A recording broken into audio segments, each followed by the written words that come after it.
record this onto my computer. And if anybody wants to see it again, you're more than welcome to tune back in, and we'll put it up on YouTube, and Sarah Lee or I can send out that link. So, but first I wanted to see if anybody had any questions about arrival, about where you're staying. We're going to have our dinner at Arlington House on Sunday night, and Sarah Lee's got a special. I'm pointing over there because my arrows are the direction is different on my screen. Over there to Sarah Lee, she's got a surprise dinner that she's arranging with an Italian restaurant. So, oh, really? Wow. But so that'll be about if you get to Arlington around 5:30, 5:45, we'll have the dinner ready to go, and we can be eaten by 6 o'clock. So, and Sarah Lee, how many folks are staying in the village? Is anybody? We've got the Mannings and Morgan and Awesome. why do I feel like there's another one? Let me double check. Yeah, John and Anita, you all are staying at a local. Correct. We're going to be in Orange Yeah. County. Would you know the name of the I don't remember. Maybe a Comfort. Comfort Inn? Comfort Inn, yeah. Comfort Inn. Oh Okay. yeah. It's funny because last time you were talking about hotels and Jan had mentioned how long it takes to get from Richmond. And I had originally booked the hotel in Montpelier, the city.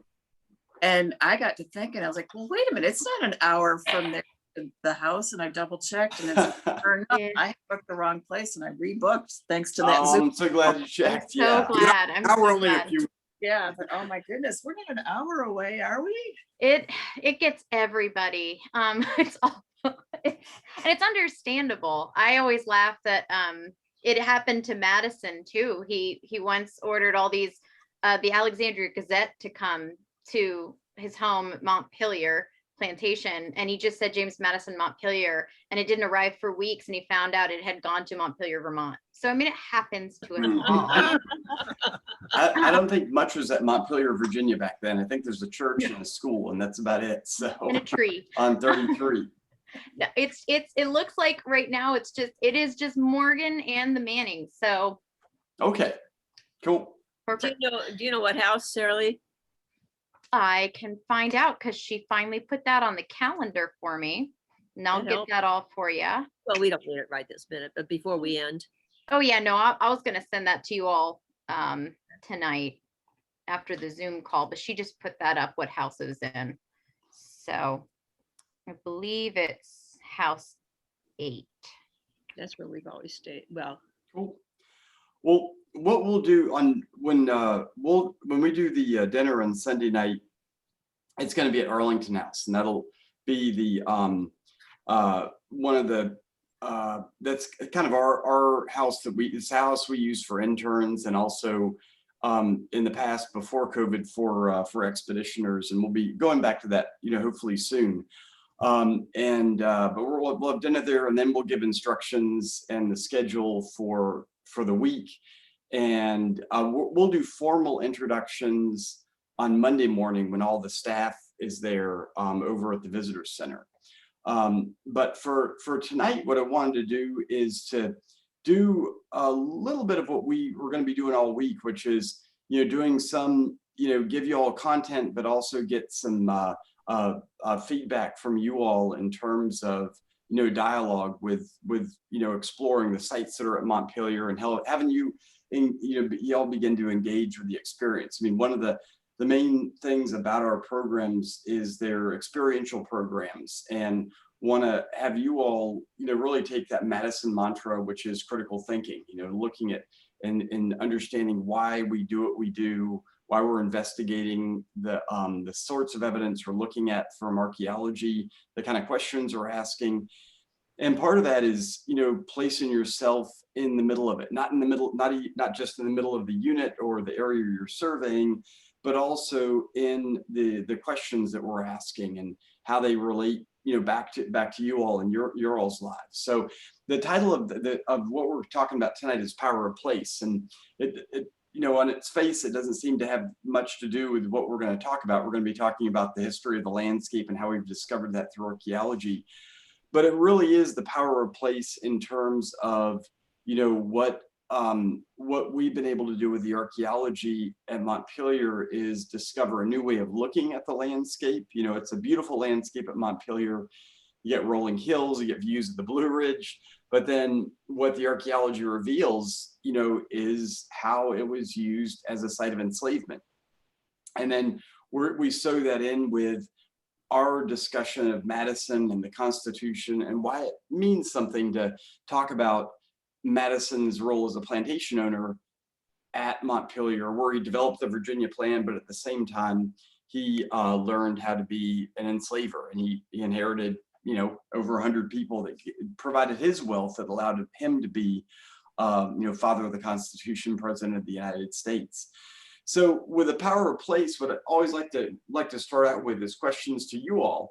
And when you think of power of place and some of the places that you've been, either places you visited or your own hometown, what is power of place? What does it conjure for you? And there's no right answer on this. It's just getting ideas and getting a sense of your all's thoughts on this.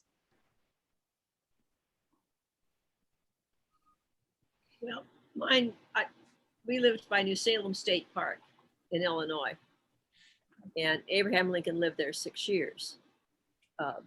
He left on April 15th, 1836, or 38, and he was 28 years old and had 28 years to live to the day. And that just always gave me a feeling of not finality, but just, we don't know what's going to happen. I mean, it was a jumping off place for him to start his law practice, and he went boldly forward. And then look what happened from that. So New Salem's always just kind of been the place I like to walk around in. That's cool. So that power of place comes from the power of that place comes from the history it represented in where Lincoln was at that time, and how the landscape relates to that. Yeah. Cool. Thank you, Gail. Anybody else have a place that is made them think about the landscape differently from knowing something about it and gives it perspective? So I spent 2 years in Japan, and in Japan, there's a lot of shrines and temples. And also because Japan is such a small place, their cities and streets are very small and compact. And it made me really begin to think about how a place affects everything else, the culture and architecture. So some of that built environment giving the space meaning. That's cool. Thanks, Morgan. And over the last few years, we have spent a lot of time in our national parks. With a little bit of free time on our hands, we did a lot of traveling around and just seeing that natural beauty and knowing that we've got to protect it, knowing that it's constantly changing, whether it's through natural disasters, whether it's through encroachment of people. It is just it's all just so amazing that we have that for our enjoyment, and that we also have an obligation to protect it. That's really a power of place for me. That's cool. Yeah, and it's a unique American treasure that no other country had when we started the park system like we did. Yeah. That's cool. I'm sure you've seen the Ken Burns series on that, which is amazing. Yes. Well, cool. And John and Anita, if you have anything, and it's voluntary, one thing we are going to do, let you think about it a bit, but we'll Afraid of what's coming next here. Okay, all right. No tests, no forced confessions or anything like that. Yeah. On Monday, what we're gonna have, it's a tradition that we've done for a long time, is with the introductions of everybody talks about a place that has meaning to them. And so it's, a more personal take on kind of power of place, and, just thinking about the spaces that surround us and ascribing meaning to it. And, for us, what you all are going to be experiencing with the archaeology is ascribing meaning to a place based on what you're finding in the excavation units. And that's, obviously these spaces mean very different things through different time periods. When it was the site we're excavating is a blacksmith shop, and right now it's a field, and we're hoping one day for it to be a reconstructed blacksmith shop. So, it's a lot of different changes, and obviously a reconstructed blacksmith shop at a historic home is a very different place than what we're trying to represent, which is a blacksmith shop where slaves are, people are being worked as slaves against their will. So, obviously, we're trying to represent the same thing with the two scenarios, but it's very different. One's based on the hard realities of, life as, with Americans who are being enslaved.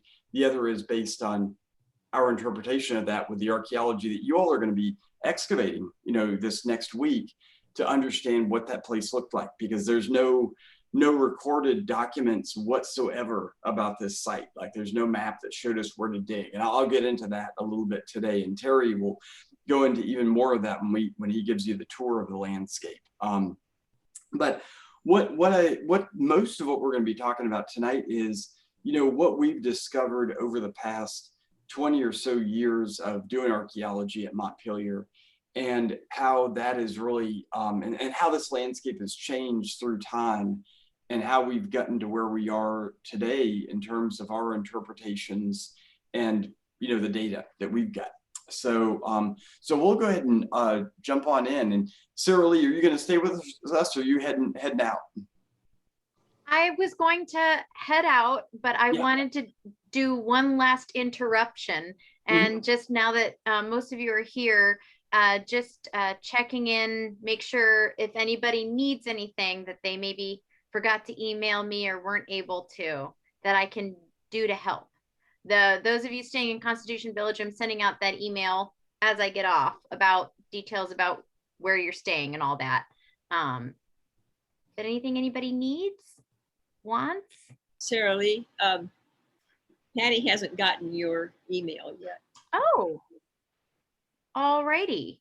I sent it earlier this afternoon. So will you do me a quick favor and retype it in the chat, and just to make sure I didn't type it in incorrectly, and then I will make sure that gets to you. I may have given you the wrong.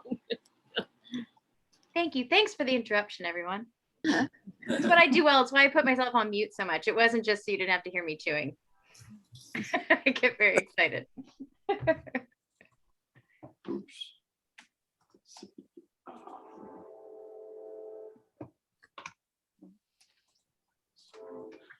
Ooh, I hear All the right. train. What? Oh, hold on, I'm going to shut my doors because the train's coming through the house. All right. All right, what I'll do is I will go ahead and share screens now. And Sarah Lee, we'll see you on Sunday night, or I'll see you tomorrow or Friday probably. And we'll go from there. So bye Sarah Lee. I'm gonna go ahead and share screens. And let's see, do this one and get my PowerPoint up here, make sure it's in the right place. There. All right. And this is the opposite screen from, no, we get it. It's over here. Good deal. And let me bring you all up so I can see you. I've got way too many tabs open. I've got like 20 tabs on this machine. I'm going to make this machine just fail. So, all right, there you all are.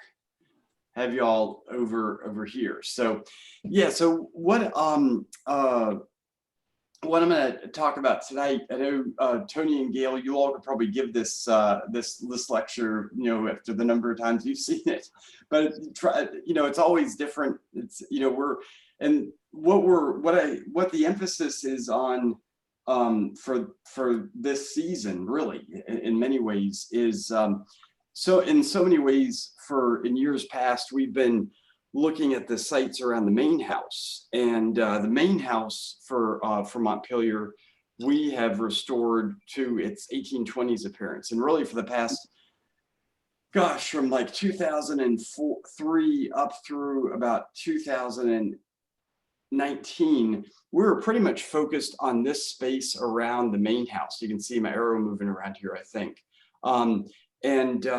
You know, what it was about was not only recovering, you know, the home of, you know, James and Dolly Madison, but also the enslaved Americans who were living there.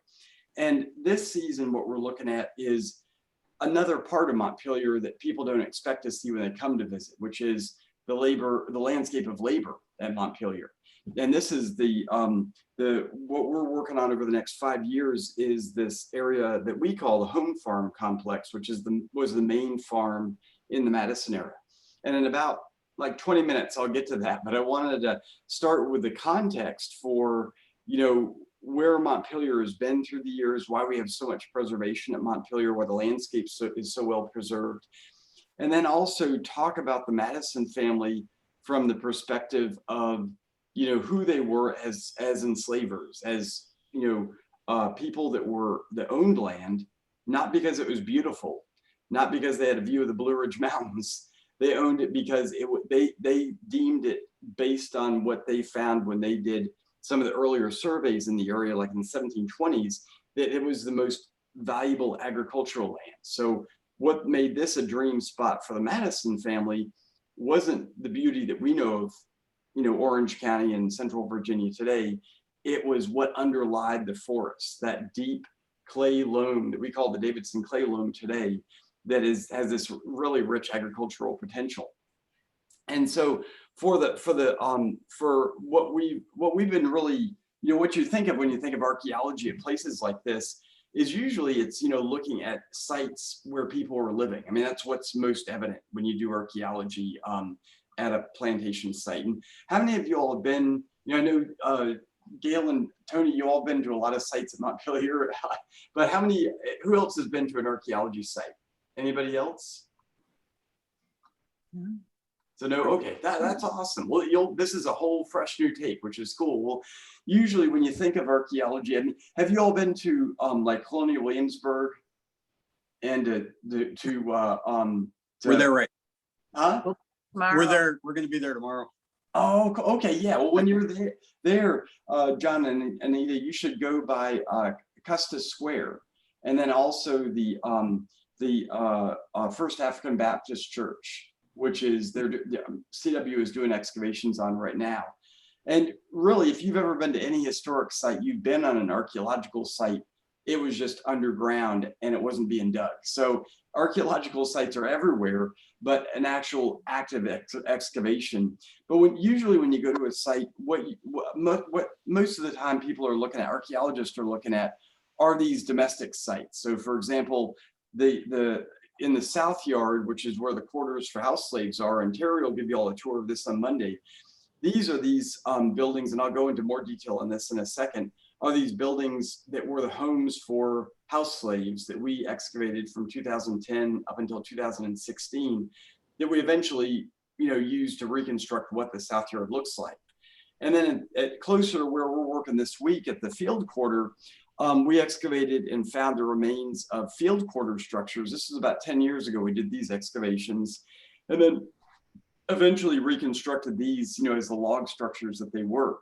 And at these sites, you get lots and lots of ceramics, glasswares, animal bone, tobacco pipe.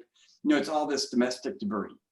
And at sites of labor, you know, they're a little bit different. What you get is not so much the items that you find at a domestic site. It's, you know, in many cases, the artifacts are very few. Like, for example, you imagine a storage shed, a granary, stables, that sort of thing. There's not going to be a lot of material. At a blacksmith shop, as I'll show you in a little bit, there's a ton of stuff because, you know, blacksmithing produces a lot of waste products, everything from slag to clipped iron. So our units are chock full, which is great, you know, for, you know, excavations.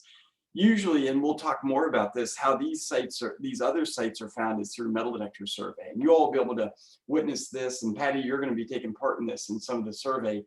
So for example, some of the areas that you're going to be looking at, Patty, we will probably never ever place an excavation unit because there's so few artifacts that, when you recover them with a metal detector, you can find the nails, for instance, in a 10-foot grid within a period of about 5 minutes.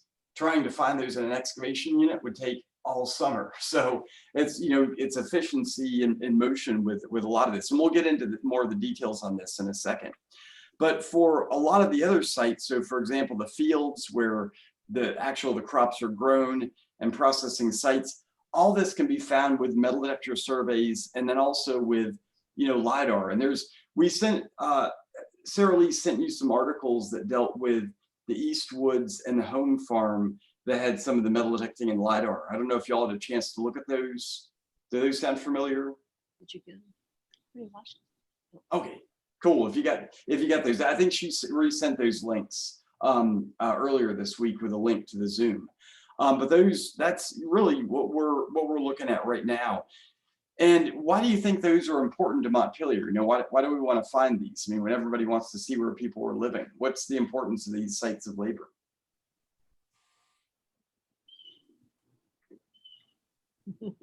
That could be anybody. So.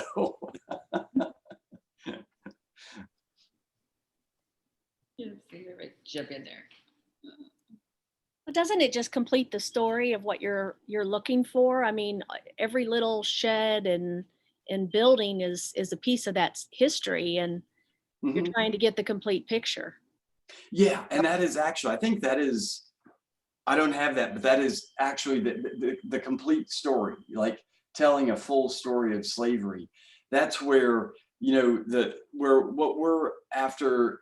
What you're talking about, Patty, is exactly what we're after, which is full-scale restoration. And this means not just, the main house where, Dolly would have had all her, where that you think of when you think of a presidential home, where Dolly would be entertaining, but the areas where slaves are living, but then to give that context, the sites where they were laboring.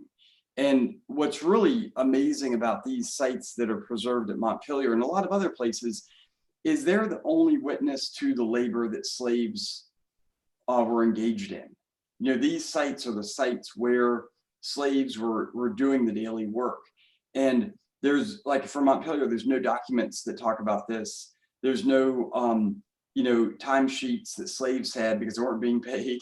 There's no way to really show physical evidence for that labor except through the archaeology. And for a site where we're talking about, not just, we're talking about people's lives and the full story of people's lives. It's an incredibly compelling way to tell that story. And it actually makes it a way to tell the story without being threatening to people. Because for a lot of people, coming to a presidential home site and being told about the story of slavery is, for them, it threatens their view on their narrative for who Madison was. And by showing the sites and what happened there and what the physical evidence was, that comports with why they come to Montpelier. They want to see, the parts of the true cross that gave evidence for what Madison was and who he was. And so this fits in with that. And so a lot of this has to, the other part of this is we don't have the documentary records for this. So this is the only source of evidence for it.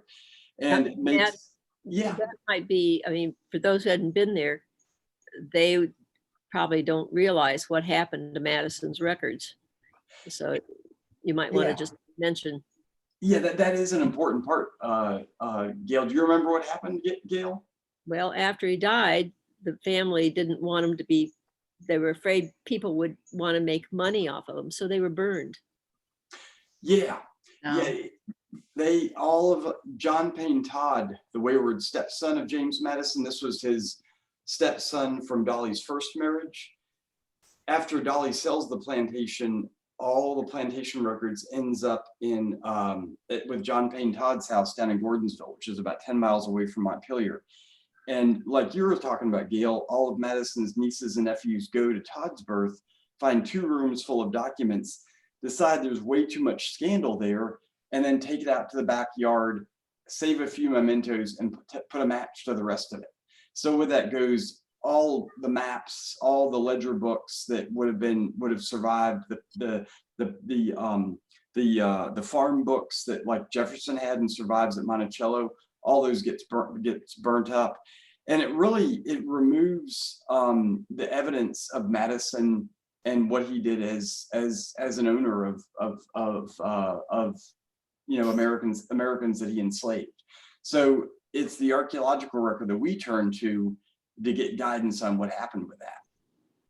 Now, for this Madison period that we're after, this is mainly the period from the 1720s all the way up until 1844. And so during that time, you have over 100 slaves at Montpelier, and you've got lots and lots of sites that are being produced because you've got 3 generations of the Madison family that are doing very different things through this century and change.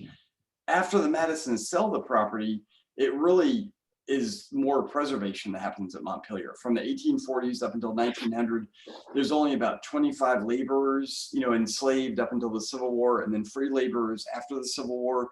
So a lot of what areas were in woods gets abandoned, and or what was fields is abandoned and turns into woods. And I've got a slide that shows some of that.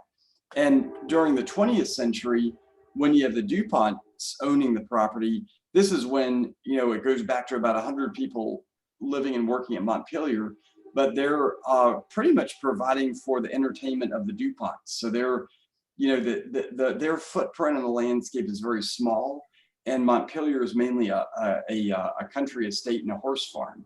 So, and fortunately, I'll show you in a second, what gets developed is a very different area. Now, for Montpelier, this is a map of Montpelier. The white line is the boundary that is owned by the National Trust for Historic Preservation today. The trust got the land from Marion DuPont Scott, who was the daughter of William and Annie Zen DuPont, who bought Montpelier in 1901. And what you can see is, here's the visitor core right here. Matt, Matt, I'm sorry, we're only seeing it looks like an Excel spreadsheet behind Us too. Yeah. Oh, Yeah. no. your Okay. calendar. We're It's not- actually where it's a calendar. There you go. Now we're seeing you. Okay, let's go back to screen sharing. Thank you for saying something. Holy cow, let's see. How's that? There we go. Yeah. Yeah. Oh, okay. Yeah. Yeah, you were looking at my calendar. That's terrible. I'm sorry about that. Yeah, thanks for saying something. Yeah, that what you missed before that was, that I was talking about, not my spreadsheet, but the house and the period that we're restoring to. This was the shots of the South Yard, and I'm going to I'll have more of these shots in a few minutes, going into much more detail in the field quarter. And for the sites of labor, these are these sites, a storage shed, a granary, and then these field areas. And for Montpelier, the area that is Montpelier today is what's outlined with this white line on this Google Earth image. For Montpelier today, what most visitors see is just the visitor core. The rest of the 2,650 acres, most people, you'll drive through center field to get to the visitor center and to the main house. The other thing that some visitors will see is the Gilmore cabin, but which is one of the tours you all will get on during next week, which is a freedman's home that was built by a former slave of James and Dolly Madison. It's a little cabin. But for the rest of this, this is areas we're surveying. And what was Madison land back in the day was what's in yellow. So this was the main core of the Madison plantation, what we own today, what the National Trust owns. And for what we're looking at, what was today, we've got about 1,800 acres of woods at Montpelier. There was probably around 400 to 500 acres of woods back in the Madison's period, because all this was, there's a lot more fields that were open and pasture for livestock and animals. And since Dolly sold the property, a lot of this land has grown back into woods. And how we've been discovering a lot of these sites is, through metal detector surveys. I'll get into this more closer to the end of the lecture, but what is shown in green and yellow is our 20-meter survey. And the main thing I want to show with this is we've only surveyed like a fifth of the 2,650 acres. So, you know, we found hundreds of sites, but we still have a whole lot of area left. Everything that's outside of these shaded areas right in here, we have left to survey. So there's a lot of work that's left to do. But what we found through you know, other more general surveys, like are a lot of the Civil War encampments, and a lot of these, which are these larger yellow ovals. These bigger ones are Civil War encampments we found. And then you'll notice where all these little circles are, these are these Madison era sites of labor that we found, and those are just restricted to the areas where we've done metal detector survey. And that's because metal detector surveys are really the only, you know, the gridded metal detector surveys are the only ways to find these smaller sites. And when you get into the visitor core, I mean, in some areas, it's so loaded with sites, there's not even any point in drawing yellow circles, because the whole thing is a site. Like where the main house is, all this is just one huge site. So it would just turn into a yellow blob if I tried to draw circles in that area. But so with all this, you know, what these surveys have told us about, you know, not just the metal detector surveys, but also excavations, is they've given us an idea of the Madison land ownership history. And it's a complex one, because with 3 generations of Madisons owning the land, you've got 3 different generations doing very different things with, you know, the acreage and the farming. So under Frances Madison's ownership, Frances Madison was the grandmother to the president, and she operated the farm from the 1730s up until her death in 1761. And she was a widow. She was a widow beginning in 1732 when her husband, Ambrose Madison, was poisoned by 2 of their slaves and a neighboring slave, and she remained unmarried. And during this time, what she did is she ran Montpelier as a tobacco farm. And with the tobacco farming, how she had her overseer manage the slaves was basically, instead of plowing the fields, it was more hoe and swidden agriculture. So, you know, areas need to be cleared of trees. So the trees would be girdled, meaning the bottommost bark would be removed and the tops would die. And then the slaves would hoe up the loose soil into hills, and that's where they'd plant the tobacco.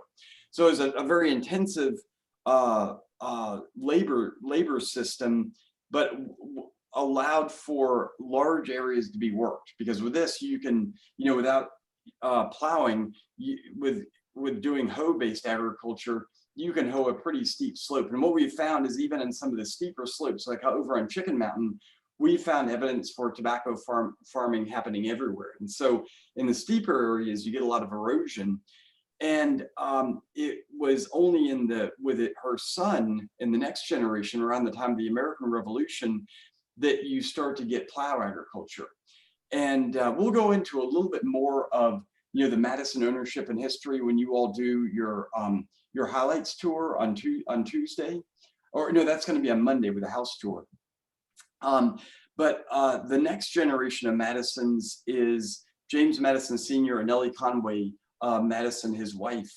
And what they begin to do at Montpelier is really diversify, because he's operating Montpelier. James Madison Sr. and Nellie, they're married in 1749. They begin to really intensively work Montpelier by the late 1740s.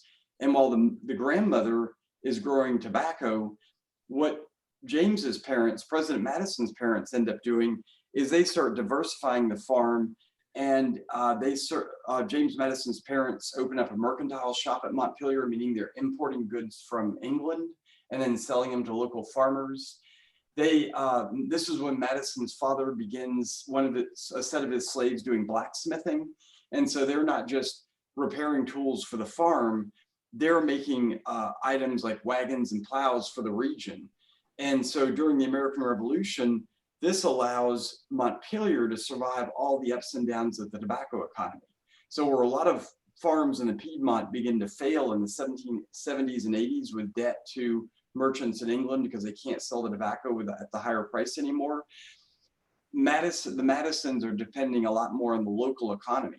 And so between the grandmother, marketing tobacco all the way up until 1761 when she dies, and Madison's parents, working kind of the local angle, Montpelier becomes this incredibly rich plantation. And this really serves as the basis for Madison to pursue his political career. So during this time, the farming that's happening at Montpelier begins to involve animal husbandry and plowing. And the plowing at this time is more directional plowing, meaning that there was no regard given to whether or not you're going to have erosion happening.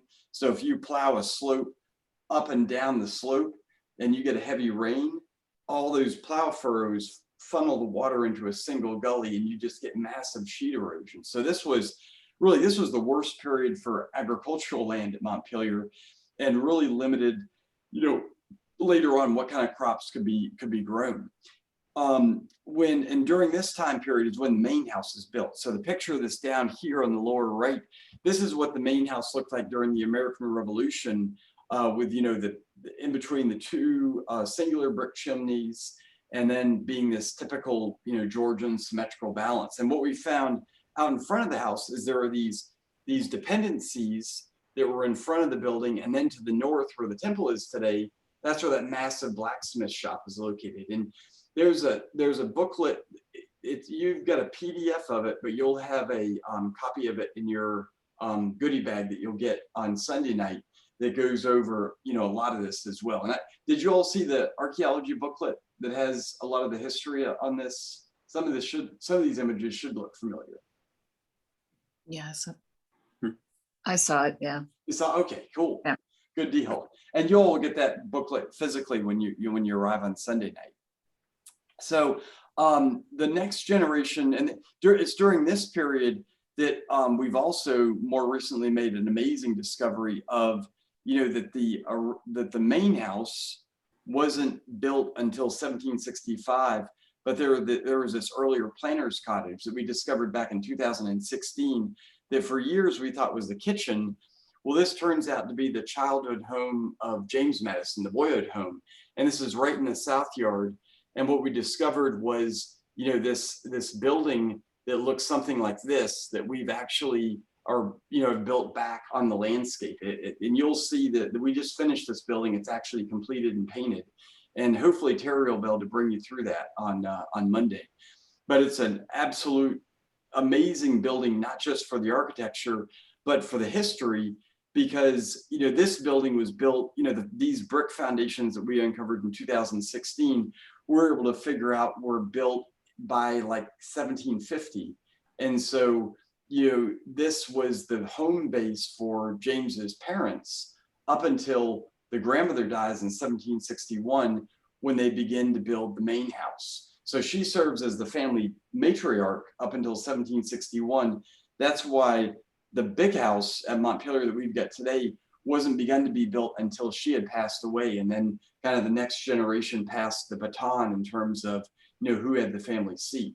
So this discovery from the archaeology, it's really revolutionized our understanding of some of the early Madison history and made us rethink, this is where, the physical evidence that we're finding in the ground, it literally holds the autobiography of Madison, and in a way that we can't get anywhere else. So having these sites so well preserved is it's an amazing bounty of information for, beginning to uncover some of the history of Montpelier.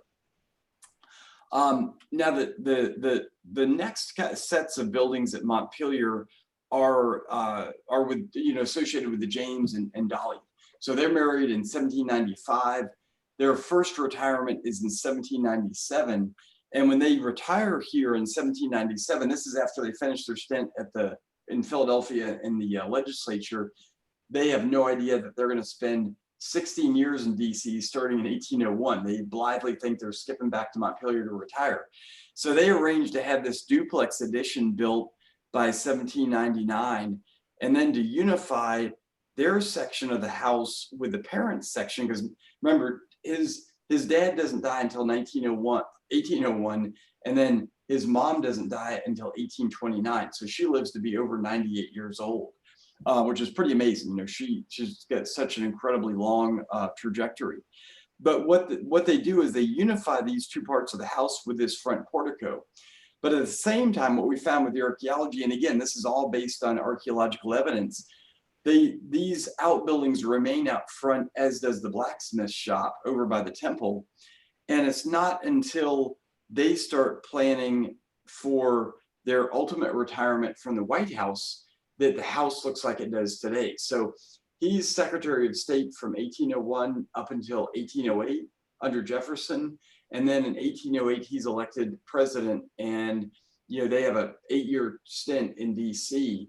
And it's starting in 1808 when he's elected president that they start, changing the house in a major way. They, get rid of all these outbuildings that are out front, get rid of the blacksmith shop that's over by the temple, have the wings added to the house, and then create this much more picturesque landscape all around the back of the house and the front of the house. And we'll get into this in a second when we get into some of the archaeology around the main house.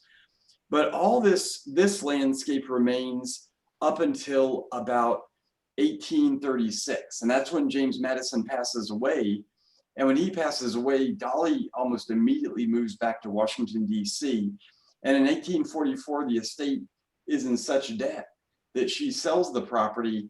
And really, what she sells is not just the land, but all the slaves, because that's where the money is. And by this time, there's a booming market for enslaved laborers in, Georgia, Mississippi, Alabama, where all the Cotton Kingdom is, which is courtesy of Louisiana Purchase that he arranged when he was Secretary of State.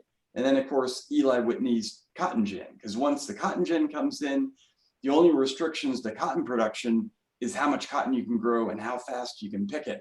And so these older Virginia estates begin to serve as basically breeding plantations for selling the slaves down through Richmond and into the Deep South.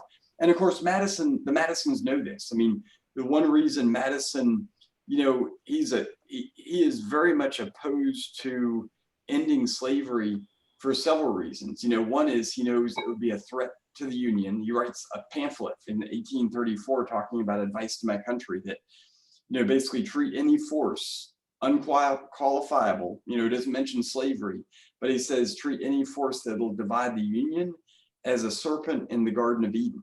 So he doesn't say, mention slavery specifically, but that's what he's referring to, because, in the 1830s, what's raging in the halls of Congress, but, the Fugitive Slave Clause gets turned into the Fugitive Slave Act. So, there's all this swirling politics that he's very aware of. And then personally, he knows that if he frees his slaves and the estate is in debt, what's going to happen to Dolly?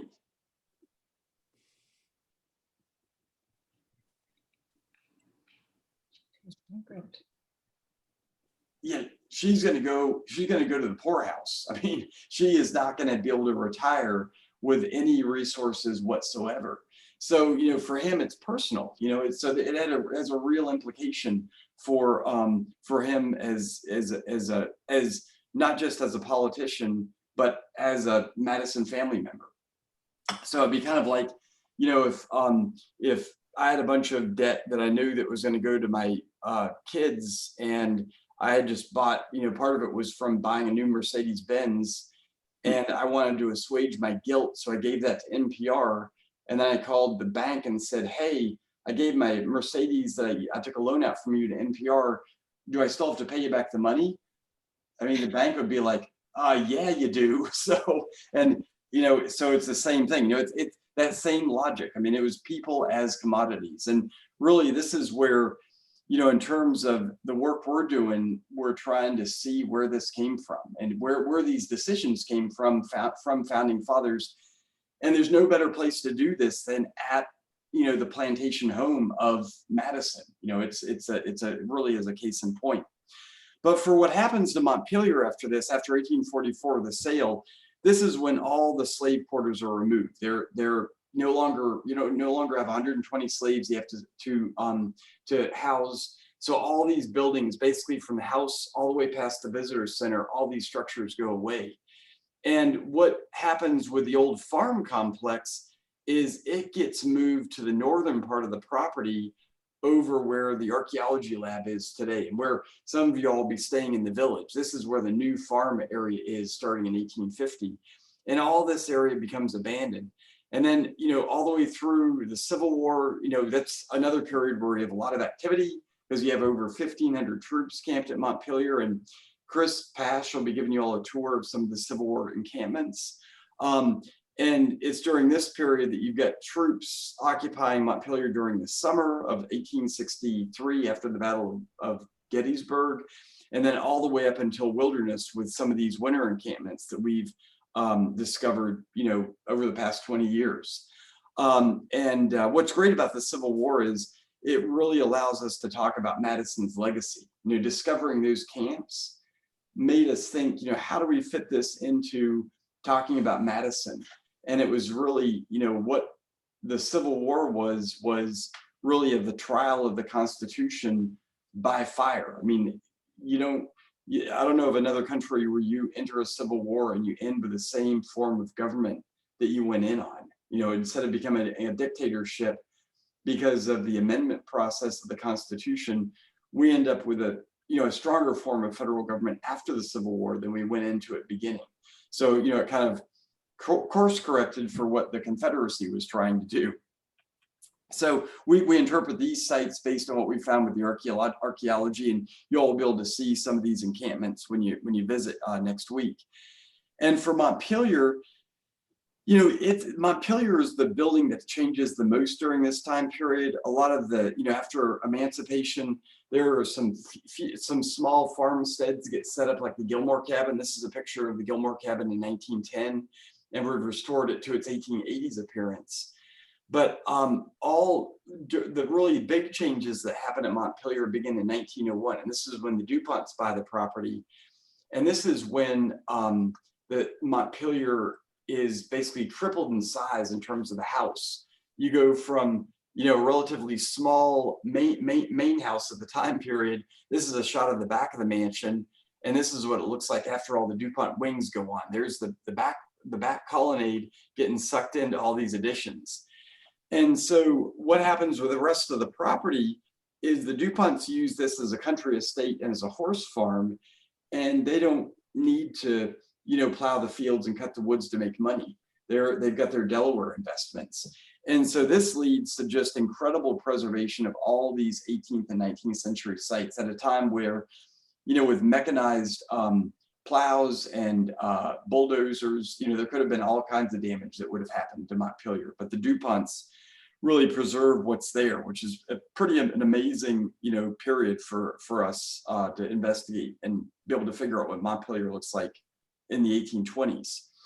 So when the trust got Montpelier, you know, we begin the process of restoring the house in 2004. So there's a period of about 20 years after the trust gets the property until we begin restoration, and allows us to do a lot of research and understand what the potential of the house is. And during the restoration, what we discovered is not only how well preserved the architecture was, that basically the DuPonts basically just encompassed the Madison home inside all their additions, and all the original fabric was there. It just had to be found and rearranged, like the doors and the windows. And some of y'all might have seen, you know, we've been sending out in the newsletter, we're doing a digital model of the main house in which we're putting in all of the restoration details into this digital model through GIS. So you can actually explore what we found online with the restoration. But at the end of the restoration, what we had was a restored house set on a 20th century landscape. And that's where we really, you know, we turned our attention from doing archaeology, like of the back lawn and in the cellars and under the portico for areas that were going to be impacted by the restoration, to really looking at the larger landscape to rediscover, you know, what was hinted at by, you know, the few surviving drawings of the time period, like this 17 watercolor done by the Baroness Hyde de Neuville at the bottom left of the picture here. And what this showed was this front fence that we really wanted to figure out to restore with the main house. And so beginning in 2005, we began excavations in the front lawn to not just, find artifacts that could go into the main house, but to actually find the artifacts of the landscape that would lead us to restoring this larger space. So with the front yard, what we discovered were these post holes that marked the locations of the fence. And this is some of the same things we're looking at the blacksmith shop, is where are the fence lines? Where is the evidence for the buildings? These post holes house that evidence. So we're, in your units, we're going to be looking for features that are similar to this. This is looking inside one of these post holes, this one right here. And what you can see is the outline of the post that was installed in this hole that was excavated. And in this case, this is the charred remains of this post, because the Madisons had their slaves char the post to protect them from insect infestation. And that left this evidence for the post that we, would be easily discernible in the archaeology. It's usually you don't find post holes that are this beautifully defined, but in this case we did. This helped with the restoration of this front landscape. Not only did we find the fence here, but we also found wagon ruts that were then buried by clay in the 1840s to get rid of this off the landscape. And so what we're able to do is take all this evidence and not only interpret what was there, but then also restore it to what it looked like in the Madison period. So when you approach the main house today, when you see this next week, you'll walk up this road that we found through archaeology, as well as the fence line.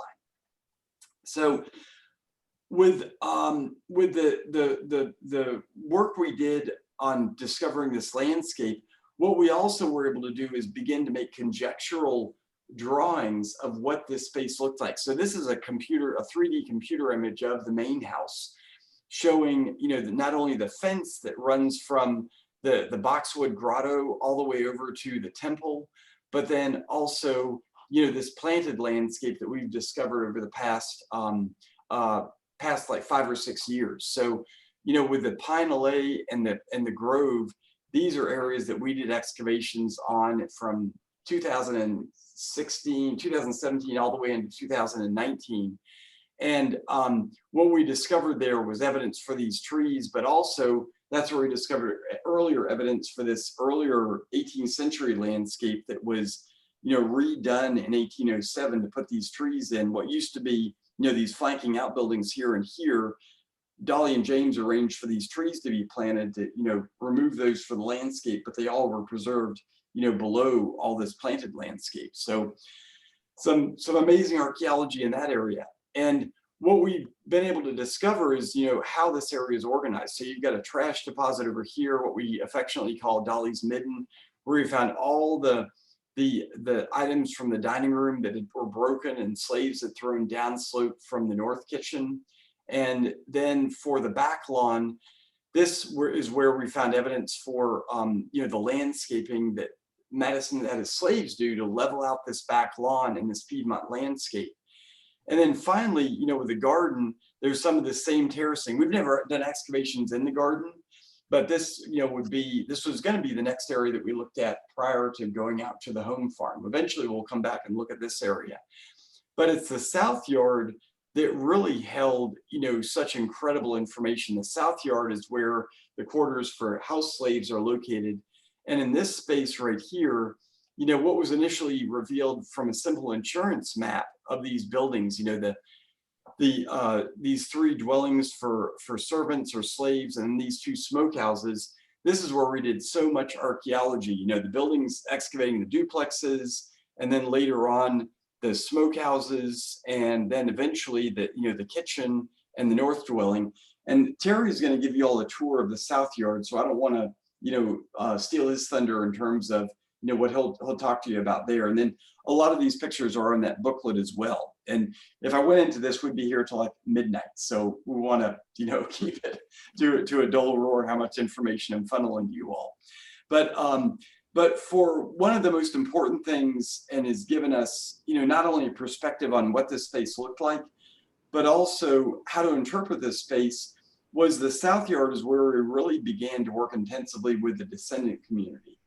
And this is where, you know, we ran our excavation programs, these week-long programs like you're going to take part in next week, but then also had descendants take part in these to begin not only discovering their ancestors' homes through archaeology, but also, you know, having discussions about how to interpret these spaces. And once they were rebuilt, how to represent their ancestors' homes to the public, because, you know, it was, we're really representing not just the slaves' lives in these spaces, but also representing, you know, the descendants of those slaves in terms of who those ancestors are. And so, you know, while we've been consulting with the Madison family for, you know, decades and decades, we wanted to involve the descendants on telling their ancestors' story. And this is where, you know, the exhibit, The Mere Distinction of Color, that you all are gonna be able to see when you're here. We're gonna open it up. It's been closed because of COVID, but we've gotten permission to open it up for you all to see the exhibit. Is take you through the exhibit and really see how this is an exhibit we co-produced with the descendant community to have them talk about what the Constitution means to them as descendants and what it means to have their ancestors' lives intertwined with this at the place where the Constitution was written, you know, James Madison's home. So this has given us, you know, perspectives on, you know, the kind of questions that we can ask when we involve our, you know, different communities like the descendant communities. They, you know, it really expands what we can do with the archaeology, and really expands us from just asking questions that are relevant to archaeologists, to asking questions that are relevant to, you know, to the public. And this is where we've been so excited about our expedition programs for years, is having the public involved in the archaeology. You all give us perspectives that we would, you know, might not ever ask questions. You know, being trained as archaeologists, you're trained to ask very specific questions of your sites and the data sets that, you know, you don't get the perspective of somebody who is trained as an architect or somebody that was trained as a banker. You know, just bringing in the public into the, you know, the black box of archaeology has just led to, you know, as many discoveries as we've made with the archaeological records. So it's a really key part of what we do, is, you know, this public component of discovery. And I don't, Gail and Tony, do you have anything to add in on that part? Well, just that we've been fascinated. I guess it's one of those things that we just got hooked. and we just love coming back because it's such a learning experience. And you've hit on things that we've never taken time to think about. And it's certainly been a thought-provoking situation.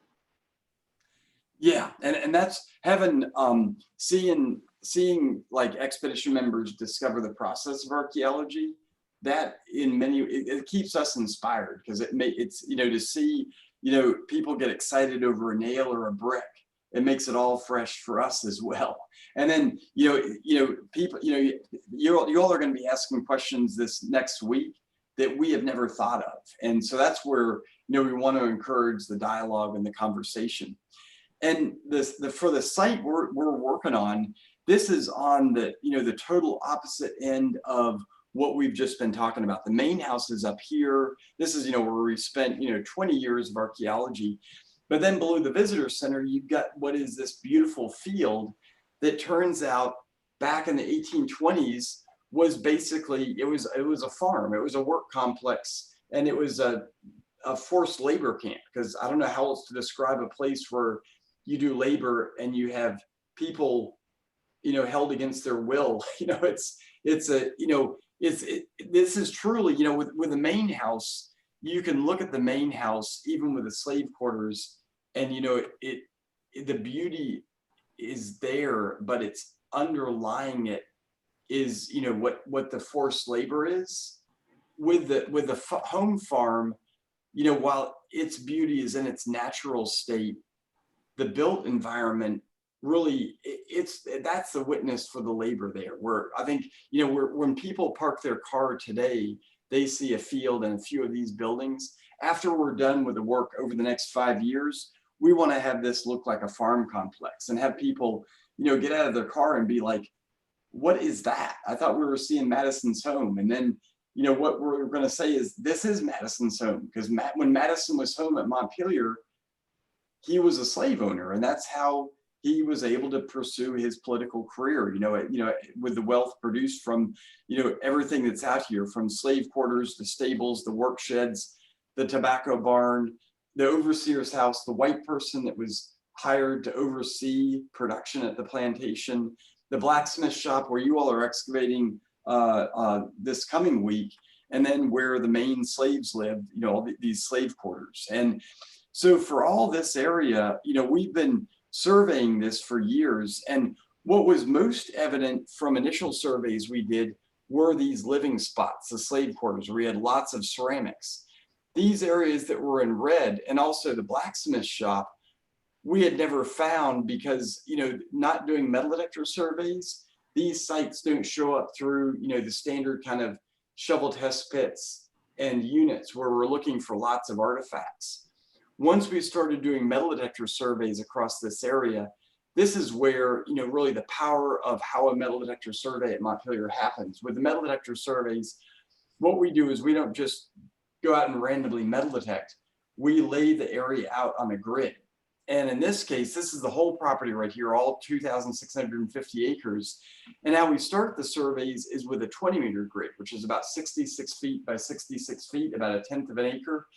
And the idea behind the metal detector surveys is you sweep every last square inch of soil, and you're looking for mainly nails. And why do you think we're looking for nails? I could cheat. Well, that's all it's going to detect is metal. So you have to start there. You have to start there. And what do nails represent, John? Well, buildings and maybe even parts of machinery.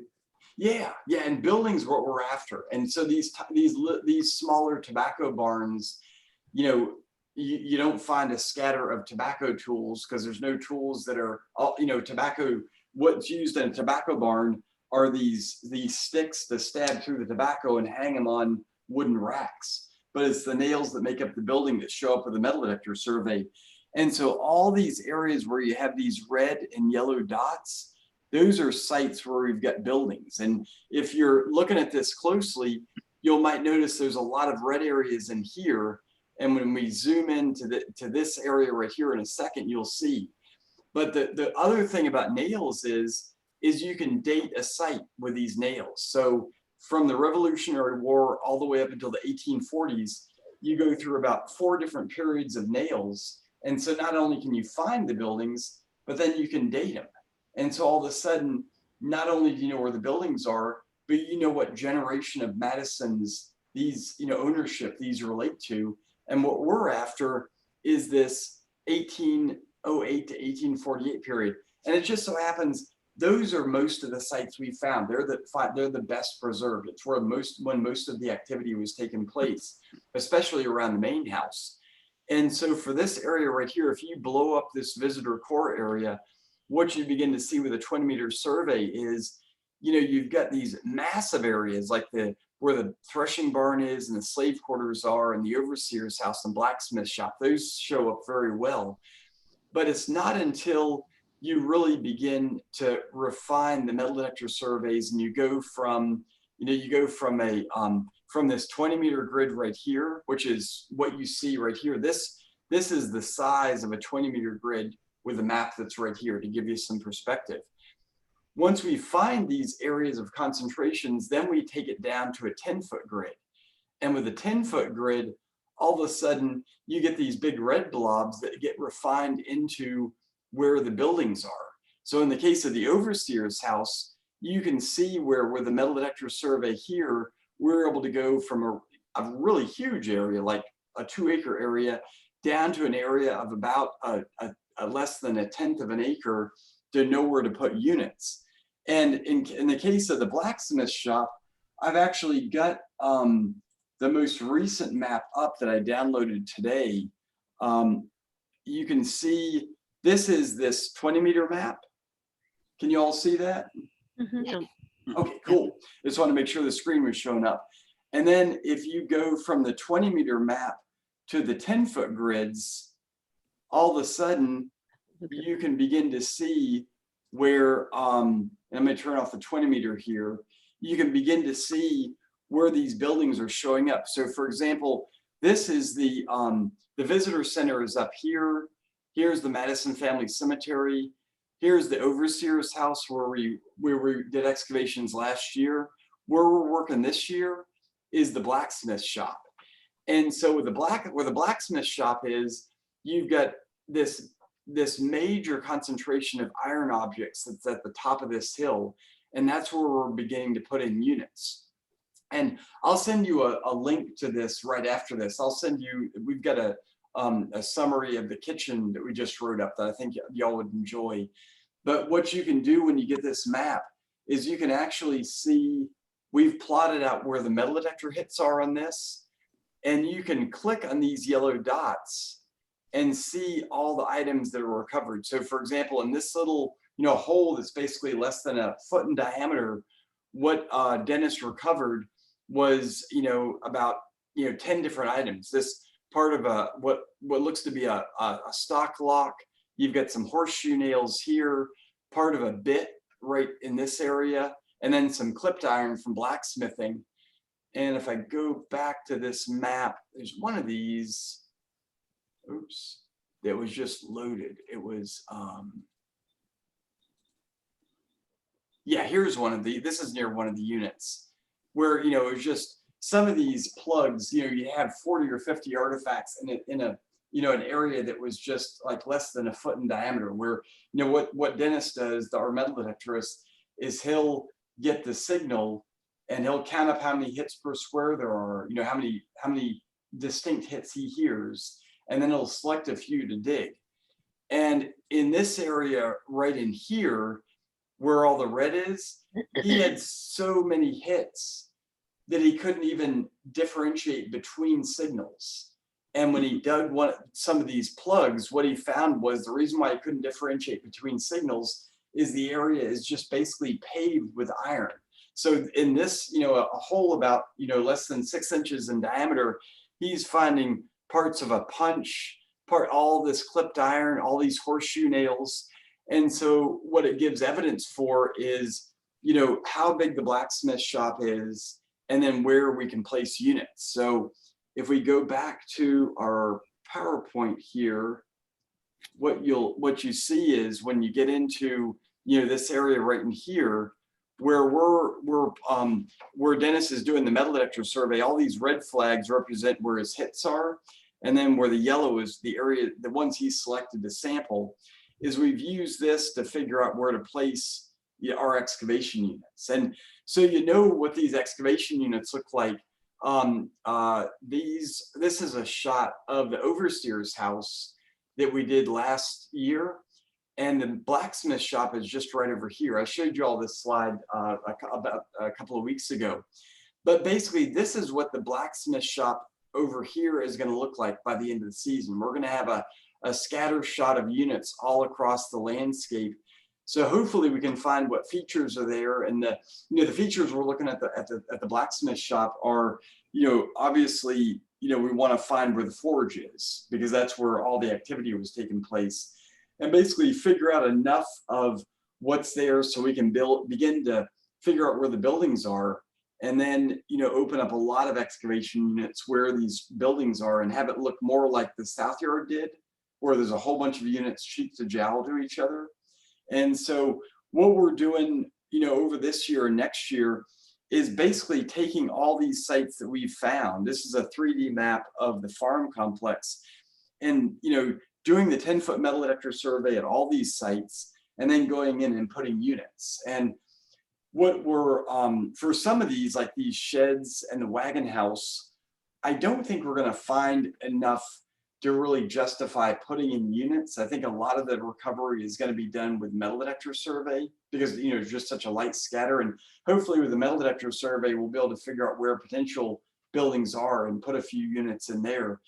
But for the blacksmith and the farrier site, these are ones we're focused on this summer that we're going to be placing a lot of units with, with the expedition teams. So with a blacksmith shop, this site is just, just absolutely amazing in terms of the amount of artifacts we've found. And what's really neat about the blacksmith shop is when in the units, we're actually recovering the byproducts of the blacksmithing, but also the products of the enslaved laborers here. And it's one of the few, like when you excavate at the main house, you might find the broken ceramics from the house slaves that were involved in serving and washing the dishes, but to actually find the product of the labor is pretty amazing. So it has a special place, and we're really excited about how we can begin to interpret this, especially working with the descendant community on, building a bigger picture on what was out here. So what does anybody have any questions about, what we're going to be doing in some of these sites? Matt, I have a question. Just out Yeah. of curiosity, in the lunch and learn that I was shown last week that you sent, Dennis was kind of standing in some low areas over there by the blacksmith shop. Has he gotten to those areas? I think I don't know, it was maybe October is when this lunch and learn was from. And you were curious as to what those low areas were. Do you know what those are yet? He is, if I, gosh, where is the best way? Let me show you this one right here. So the blacksmith shop is right here in this low area. That's where he's actually headed next. If you look at the at this map right here, here's where, this is to pull out all the way. Here's where the visitor center is in the parking lot. The blacksmith shop is right here. Let me turn off these hits. This area down here, this is actually an area where Dennis found a burnt building. And then below this is a spring. And Dennis is, after he finished, he's just finished up this area today, up by the road. He's actually, when you all are here next week, he's going to be metal detecting down here. And Patty, you're going to be sampling some of the hits up in this area. Okay. But we want to have him get hit counts down here to figure out if, any of this stuff starts to spread up this way. And there's another site here, but there's a spring down here that shows up on a Madison era map, and it shows up on the 1908 map that I'd love to see if we could find evidence from the metal detector survey. Like if there's a spring house there, because if this being a spring house, this would have served, about at least 5 different families from this part of the home farm. So we imagine there'd be some kind of structure down there. So yeah, this is where, we want to, eventually, like by the end of next year, all this area is going to be completely covered. So we're either going to finish this or poor Dennis's arm is going to fall off. We'll have to see what happens first with all the metal detecting he's doing. So, but what'll be really exciting is this will be, one of the few farm complexes that I know from this period that's been this exhaustively surveyed. And, this is all unplowed. This area has never been touched since it was abandoned in the 1840s, which makes, what the work we're going to be doing over the next 5 years super exciting. Did that answer that, Patty? Yeah, I think so. So it's they were just low areas, and I forget what the name of the other map, the view that you do, and they were just lower areas in that you were kind of curious. So I guess that down by the stream and stuff might have been. That was one of it, and I think I remember what I was talking about then. There was some depressions. You actually sent him down to stand in the low area. That's down in this area where this burn building is. Okay. Yeah, and there is one depression up in here. Right. He didn't find anything in when he did the metal detector survey. I don't know if it was a tree that was there and it, fell over, back in the early 19th century. So. Okay. Thank you. But yeah. So, well, I'll go ahead and stop screen sharing here, and but yeah, does anybody have any questions about some of the work we've been doing or the work y'all are going to be doing next week? I got a question, Matt. Yeah. Last year, we were the end of the year up there by the overseer's cabin. Did we ever determine actually where the cabin was located? Was that really a chimney fall? That, Yeah, I think that's the only way that could be interpreted. I think where all the brick was, that was where the actual building is. And those we found, what we found when we were doing excavations over at the overseer's house is this massive concentration of brick. And when you have a chimney fall, either the chimney falls over or the chimney is taken down. I think it's more like the chimney was taken apart. You get a large concentration of brick. And then between that and those cellar holes that we found, those smaller cellar holes, I think those were under either the overseer's house or a slave quarter that was in that area. So we're probably going to go, we're hoping that in 2022, we'll go back to the overseer's house to do more excavations of those features. But we never actually found where a foundation was back at that time. We have not. And unfortunately, that site is one of the few sites that's been plowed. So if there was like a shallow foundation for a building, it could have just been, torn apart by the plowing, because when they would come across, you were plowing a field and you come across rocks, those get moved out of the way because you only want to hit a rock once when you're with a plow. You don't want to keep hitting it. So Yeah. a lot of times that's where those foundations get cleared out. The buildings that are over in the home farm, though, no brick whatsoever. It's amazing how little brick we found at the blacksmith shop. It makes me think that the forge was made of like some kind of mud, like clay and wood structure with no brick, which is really surprising. It shows that there was, I don't think the blacksmith shop was that large. I mean, the blacksmith shop that was up by the temple was massive. And so there were multiple forges there. That was for the 18th century blacksmith. I think, in Madison Jr., when he as the slaves redo the landscape, it looks like he downsizes the blacksmith shop. And that was like, that was probably the one time his father was rolling around in his grave, when he got rid of, the economic underpinning of the plantation, that blacksmith, because that would have been something that would have been useful, all the way into the 1860s. So, but that's the history that allows Montpelier to end up with us. So, but of course, it's also the history that leads to the James and Dolly being in incredible debt and all the slaves being sold. But it's, that history doesn't end until the end of the Civil War in terms of, finally being resolved. Matthew, I have one question. Yeah. How much actual hands-on work are we going to get to do? You all are going to be doing, on Monday, you're going to be doing some tours of the South Yard and then tours of the home farm. But on Monday afternoon, you'll get into the excavations.